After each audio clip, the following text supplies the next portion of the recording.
All right, welcome everyone to this second episode of this course that we're putting together for property management companies.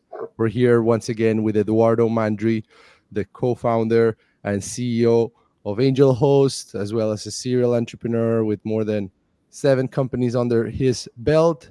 And we're here to talk best practices that both Eduardo and I have learned, but mainly he has learned throughout all of his years of experience.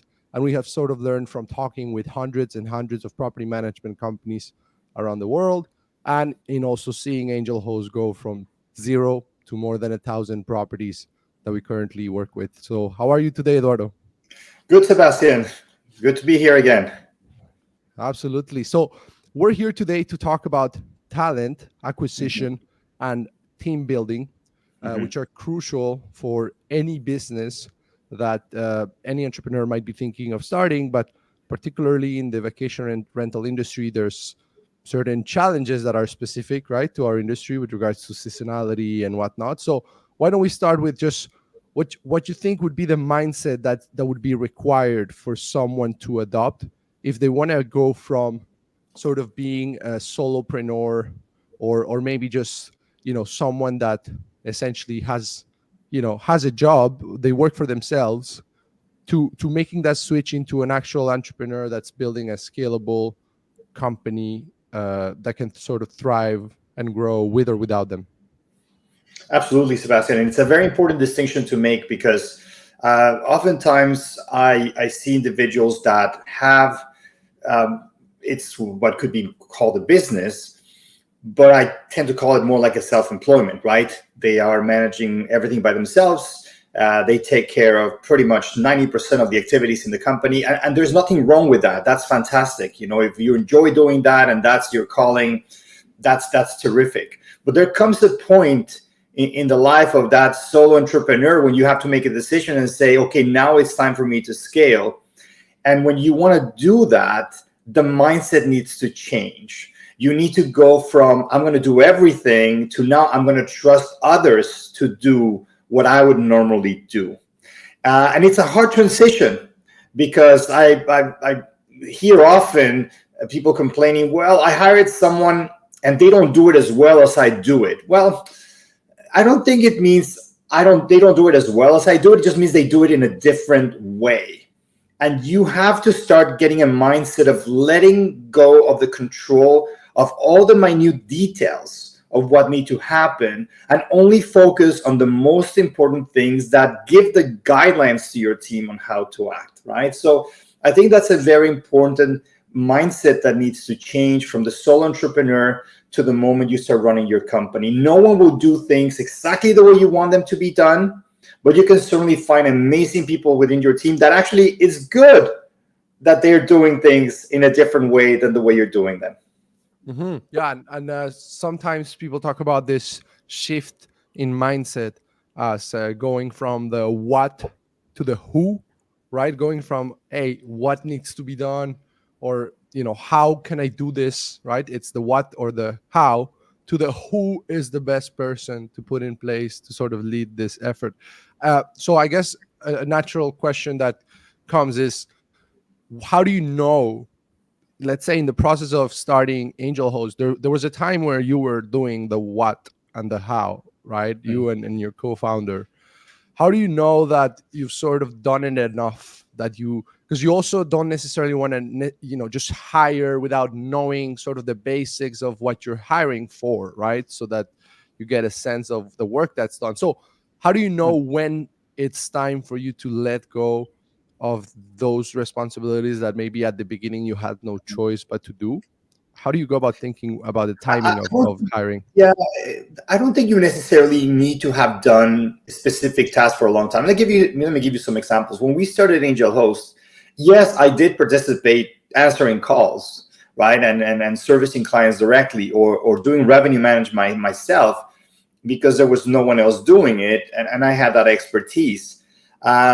So yes, when it came time to hire someone else, it was a pretty straightforward process. I knew what I wanted. I knew the requirements of the job, but that's not always the case. I know, even though many of my companies have been in the technology arena, I can't call myself an IT person, right? I mean, I understand, but I wouldn't be able to code one line, right? So I don't need necessarily to have the experience in order to hire someone for IT. In fact, I'll never gain that experience.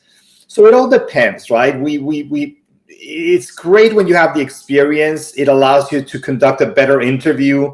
It allows you to ask probably better questions. It allows you to identify how much can be done. How much can I push my team here? Because I've done it before, you know.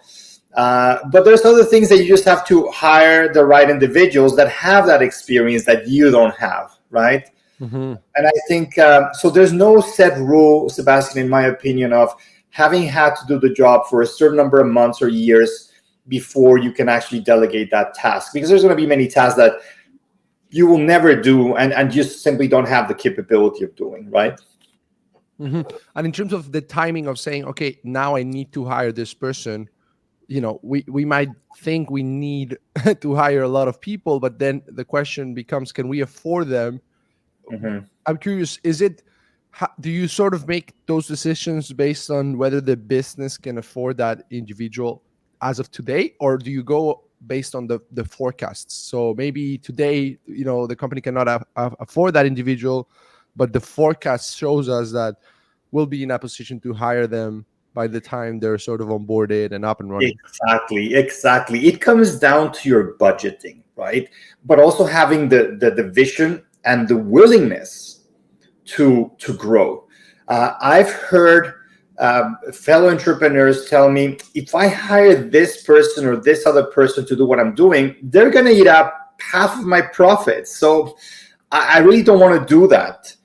And sometimes that mindset, it's a more of a short-term mindset, prevents them from growing, right? So it's a very normal fear to say, listen, it's not like I'm making millions. I just started my company.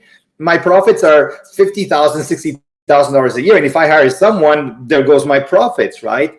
And that's where you have to take that leap of faith and say, okay, I need to hire someone else so that I can free up my time, so that I can continue growing my business. And yes, I'm going to be going down. I'm going to take a few steps back when it comes to my personal income, but eventually I'll be growing the company in a much better direction. It is a risk. There's no guarantees. And that's why not all companies succeed. But in the early days, you have to take the leap of faith. Later on, in a company like ours, you know, with all the people that we have, we certainly do it based on what we believe, what we can afford, and our growth plans.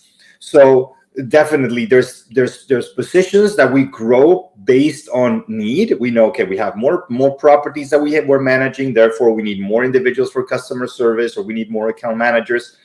But there's others, as you well know, when it comes to sales, that, well, we need to hire more salespeople, not because the sales have grown, but because we want sales to grow, right? So some positions, you have to have a little bit of a leap of faith based on numbers. Others, you're basically just increasing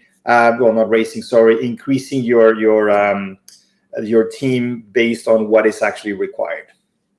Yeah, no, that makes sense. And I think also a consideration for entrepreneurs out there that are still in the mindset of the what or the how, right? They're still sort of running everything themselves, is, you know, you most likely are doing what maybe 2 or 3 people would have to do, right? You may be playing multiple roles, multiple Definitely. departments. So if you're thinking of scaling a company, and this being a business that has, you know, intrinsic value, that, you know, maybe eventually someone will want to buy it, or even if no one wants to buy it and you never want to sell, like thinking about how much your time is worth, right, is also, I think, part of it. Because we see a lot of property managers that, you know, to your point earlier, they're seeing, oh, I don't have all these expenses, I'm saving on all of these expenses, but they're doing the work, they're just not attributing any monetary value to their time. So how do Exactly. you go about that As we mindset? struggle Yeah. with. Yeah, it's Uh-huh. something that we struggle actually with our own clients, right? That where they say, well, I can do this, I can do that, I can do that. Well, yes, but that time would be better off. You would be better off using that time to continue growing your portfolio, right? Finding more clients, If you got started in the business of property management, it's likely because people trust you and people like to work with you. Therefore, the best use of your time is in attracting new properties to your portfolio, not necessarily answering to every guest inquiry, or spending 3 hours behind your computer looking at your rates, for example, right? So it's you have to put your time where you can contribute the most to the growth of your company. And that's also something that I try to remind myself all the time, right? Sometimes if I'm in a meeting, I'm reviewing a presentation, I'm thinking, no, I would like to do it slightly differently. Then sometimes I make the mistake of jumping on to the presentation and making the changes myself, whereas the right approach should be, no, let me just mention the changes that I'm suggesting, and let me get back to what I should be doing, and not necessarily changing that presentation. Can I do the presentation very well? Of course, I think I can. Is that the best use of my time? Certainly not. That makes sense. And then I think another decision people need to make as they're deciding to grow their team is whether they should hire people sort of in-house or whether they should outsource, delegate certain areas. From your experience, how do you think about when something is worth having someone in-house for versus when something is a function that you can outsource someone to do it, and it should cover the needs? Everything is a question of scale, right? It's a question of scale. Depends on how big your company is. To give an example of what the service that we offer to clients, are we a good option for a client that has 3,000 properties? Certainly not. You would expect someone with 3,000 properties in their portfolio to have sufficient funds to basically have everybody within their team. Although even for a company as large as, let's say, one of the largest property management companies in the world, if they want to go public, they're going to have to hire consultants. They won't hire people full-time that are specialists in taking companies public. At that time, they're going to say, well, we should hire a consultant to take care of this. And that happens at every single level, right? When you're starting your company, hey, can I afford to have a revenue manager? Well, probably not. I'm probably way too small for that. So I should start by delegating this, by outsourcing this service to someone else. And once I get to the scale that would allow me to hire that individual, I bring that individual. Otherwise, it's very easy to not have good financials by the end of the year when you realize, I think I overhired, right? Or I hired thinking that I was going to be bigger and I'm not at the stage where I would like to be. So yes, always outsourcing, you're going to be paying obviously you're going to be paying more on a per hour basis than if you had hired internally. But the key here is that you don't need the 40 hours per week of that individual. You only need probably 5 or 6 hours. So even if you're paying double still or triple the rate of that person, you're still way better off than hiring that person, right? And the other thing that someone has to be also conscious is people usually many times make the mistake of hiring someone and giving that someone multiple hats. Right? Thinking, well, for the price of that, I can probably hire a person that can help me a little bit with this and a little bit with that. And if they're very basic tasks, for sure that person can do it. But once you get into the more specialized elements, whether it's hiring or whether it's in our world, revenue management or optimization, well, it's going to be hard to find that one individual that can wear all hats and do it all, right? So that's when outsourcing could make sense, I think, for many companies. Right. And I think that to your point, there's also, I think, a transition in terms of early on, you might have a need to have generalists, or it might be more natural to have more generalists, although you should try to avoid that at some point and get to more specialization. What about that transition from when you have more generalists because of the nature of it being a young company where people have to wear different hats? When do you think it's the time to start specializing? It's similar to when do you think it's the time to make your first hires, but it might also be different in the sense that you might have already made those first hires.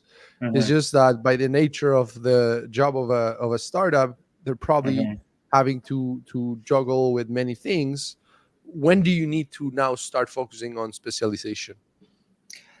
As soon as you feel that your day is simply completely taken over by your day to day, and you realize that you as a generalist, or you and your friends as generalists, there's only so much you can do, right?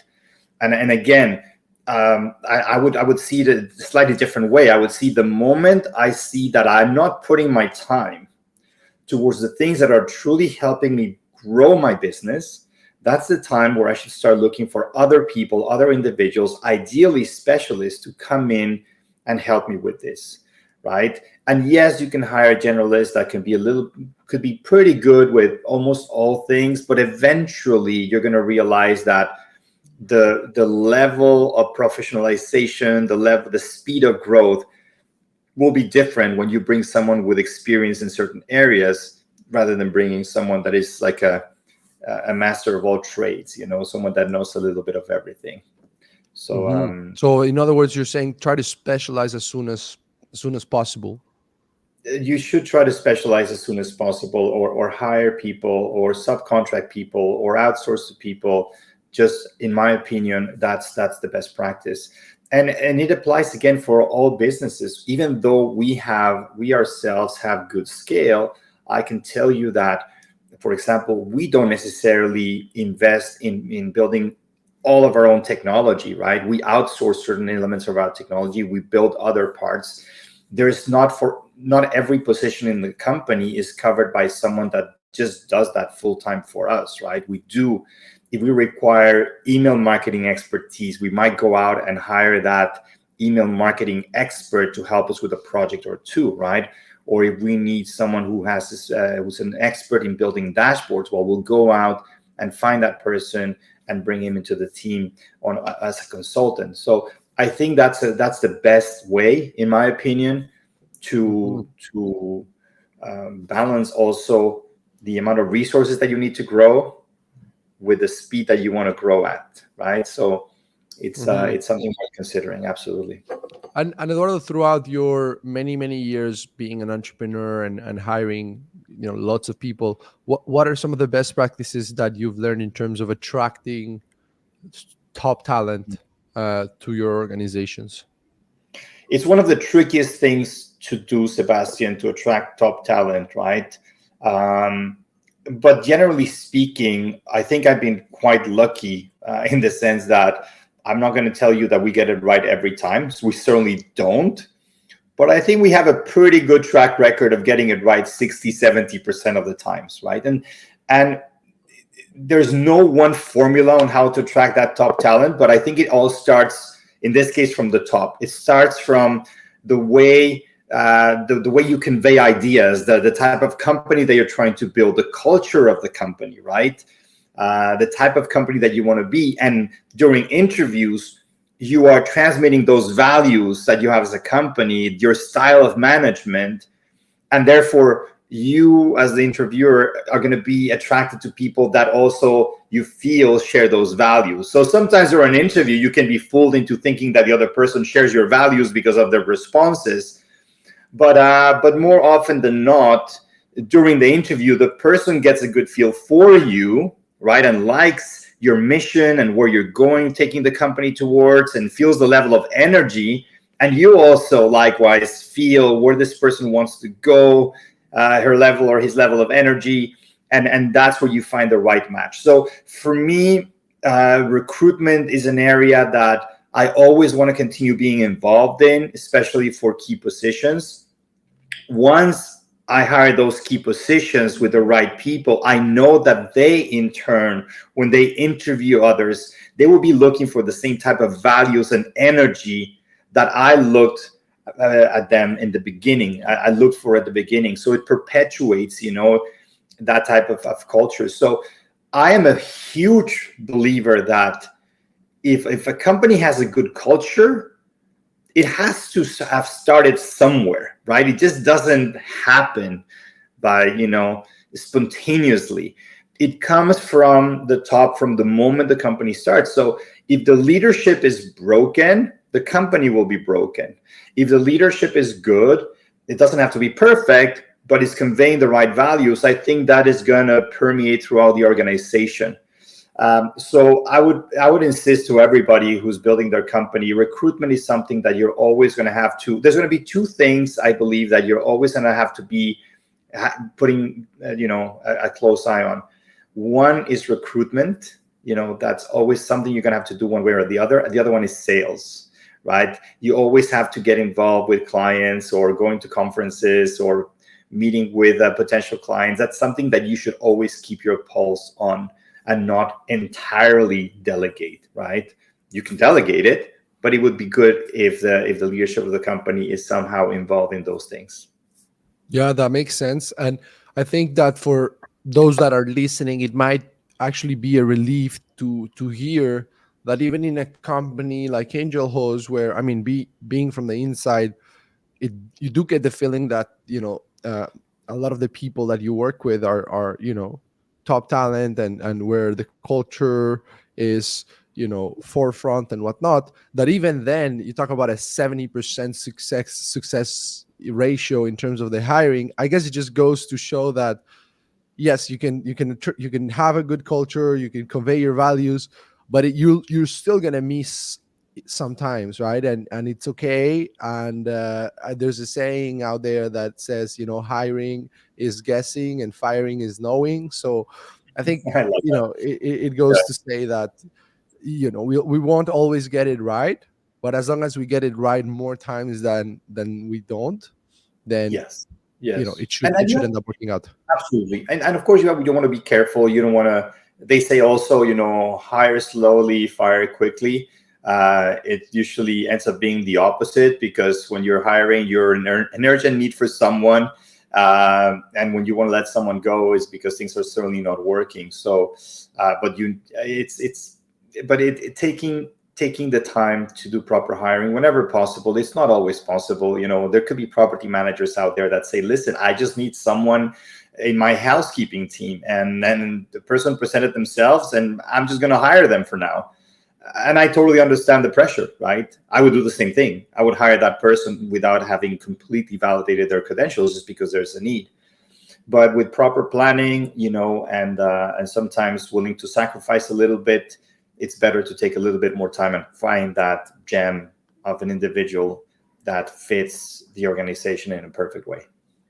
For sure, for sure. And talking about housekeepers, given the seasonal nature of our industry, and how things can be very busy during certain months and very quiet during others, what are your thoughts on seasonal hiring, for example, for those kind of roles that like housekeeping? We see that often. We see that very often with our clients, that they have a baseline staff, and during high season, whether it's the winter or the summer, they bring in additional help. Sometimes it can be in the form of temporary workers. Sometimes it could be in the form of companies that they outsource some of the work to, and they understand that they're paying a higher rate, and that they might even have a small loss on every single cleaning, but it's better to incur a small loss on those cleanings than have a much larger staff throughout the year. So definitely, I think for any property manager that works in a market that is seasonal, I think seasonal hiring is a must. You just don't have an option, right? It would be impossible to maintain the level of staff that you need for high season throughout the year. It's something that the hotel industry has been doing forever, right? It's well known. They hire more people during the busy season. And I think that's the only way to go. Again, through temporary workers, or alternatively by outsourcing to another company and letting them charge you more, but allowing you to go through those busy months. Absolutely. And there's, especially with roles and departments where there's sort of talent scarcity, I think there's an interesting balance to deal with. That basically on one side you have the whole management side of things. You need to manage them, you need to, as they say, trust but verify, right? You need to sort of Mhm. know that things are being done and that they're being done the right way. And then on the other side, they're not necessarily opposites, but in a way, on the other side, you don't want to sort of bug them. You want to keep them happy. You want to retain them, right? You want to have employee retention. So how do you manage that need to sort of trust but verify, and squeeze even sometimes, or push for better standards, with also the effort of trying to make sure that you're not necessarily pushing too hard, and that you are still retaining your talent at the end of the day? Right. I don't think retaining talent at the end of the day should be much of a compromise. When there's a good fit, when you find the right person, the person also found the right company, I think things happen naturally. And of course, there's going to be times along the way where you have to have difficult conversations about things that maybe you think should have not happened a certain way, or they need to improve. But generally speaking, if you have the right people with the right attitude and the right type of leadership, you should be able to get through those difficult conversations that invariably will happen without necessarily having to fire the person, right? Or the person leaving because they feel too much pressure. It happens to us, right? It happens to us as a company. We have an amazing team, but I myself make mistakes, right? I make a lot of mistakes, and sometimes things are pointed out to me. Just earlier today, you were mentioning to me, Sebastian, yeah, I noticed that in one of the videos that you recorded, you didn't get this information right, and you're absolutely correct. And I want that feedback, and I hope to be mature enough to say, yeah, you're right, and I made a mistake there, and I need to correct it. And the same thing goes for our team, right? You want to hire people that are capable of having adult discussions, understanding that we don't always make things 100% right. I had one such discussion yesterday with part of our team, right? That they had actually built some reports that I didn't like at all. I thought they were wrong. And of course I was upset, and I'm sure they were not too happy to hear me upset about the fact that those reports were not correctly done. But I think, we're all mature enough to basically say, okay, they were not correctly done. How do we solve this? How do we produce the right reports and get them out to the client on time, So Yeah, no, that makes sense. That makes sense. And in terms of that, say, maintenance or housekeeping, or field talent, right? Where it might also be a thing of and you talk about this a lot, overstaffing versus understaffing, right? The whole talent retention as a challenge might be not something that's happening because you are a bad employer, or because you are not professional in the way you convey feedback. It might be because they're overworked, right? So how do you know when you should be sort of adding more people to the team? You talk about that, overstaffing versus understaffing. You don't want to necessarily be in any of those extremes. So tell us a little bit about that balance between overstaffing versus understaffing. What happens if you have too much stuff in place and people get used to sort of that being the level of work, and how that can lead to complacency? So yeah, what are your thoughts on that? Yeah, I mean, at the end of the day, both are bad, overstaffing and understaffing. You want people to be, doing what they can do without overstressing them. I think, in my opinion, anytime I have someone from my team come to see me and say, we need to hire someone else, I always like to take a bit of a step back and say, let's understand your workload. Why do you have such a high workload? Are there elements within what you're doing that we shouldn't be doing, or that we should probably change a little bit, right? And with that, you can, sometimes I've had some very interesting conversations, and we've actually concluded that by changing the way we do things slightly, we actually don't need to hire someone else. But I also try to always keep an open mind. When someone approaches me and says, Eduardo, we need more people in this area, my reaction is not always to say, no, you're wrong. Well, then, I'm basically telling the person that they're wrong. And I have to take the time to analyze their request. Of course, with experience, you start realizing when you can probably push things a little bit more. I also try to remind people when we're in low season or we don't have a lot of work, I try to remind everybody, hey guys, and guys and girls, just remember, this is not the norm. We're going through a low season. Let's try to find other things to do because the high season is coming and we're going to have much more work. So I don't want to hear, later on like, oh, well, this is too much, because right now there's too little. So by pointing it out, by making it clear to everybody, I think it helps put people in the right mindset so that when the high times come, they understand that it's normal and that it's what's expected from them. Otherwise, it's easy to fall into the, oh my God, I'm super busy, let's bring more people. And then you end up with, being overstaffed. So recruitment decisions are always tricky. You always have to look at the numbers carefully. I'm a big fan. You know me, Sebastian. I like numbers, right? So I like to analyze things in detail and determine at what point can we hire someone else and at what point we should try to just improve our productivity. That makes a lot of sense, Eduardo. I think, this was great. This was a good module today on talent acquisition, talent development, talent building. Any final thoughts here before we I wrap would it just up? finish by saying, at the end of the day,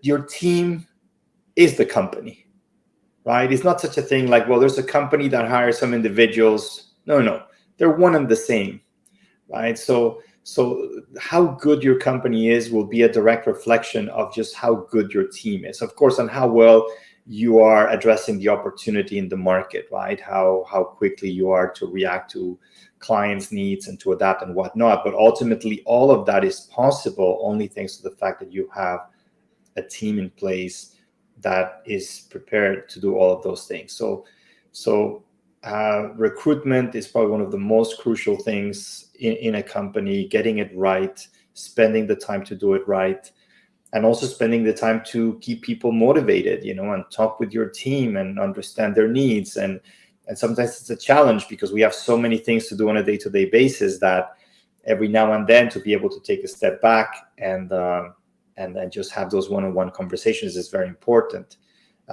Today, for example, I have a packed agenda. I have to back-to-back meetings. And then I saw on my agenda pop up something. We have this system that randomly schedules meetings with different people in the company for 15, 20 minutes just to have a nice informal conversation. Since most of us, we work remotely, we don't get those chances. And I was about to cancel that meeting because I need that space, right? I need those 15, 20 minutes. And I said, no, it's important to have that time. It's actually with 3 individuals that I haven't spoken probably more than a month in the company or even more. I'm going to take that time. And I hope, that they will too, because they have the option, of course, to cancel. And it would be nice. It would be good for me to connect with everybody in the company, make the time to do that, because again, the team is the company, right?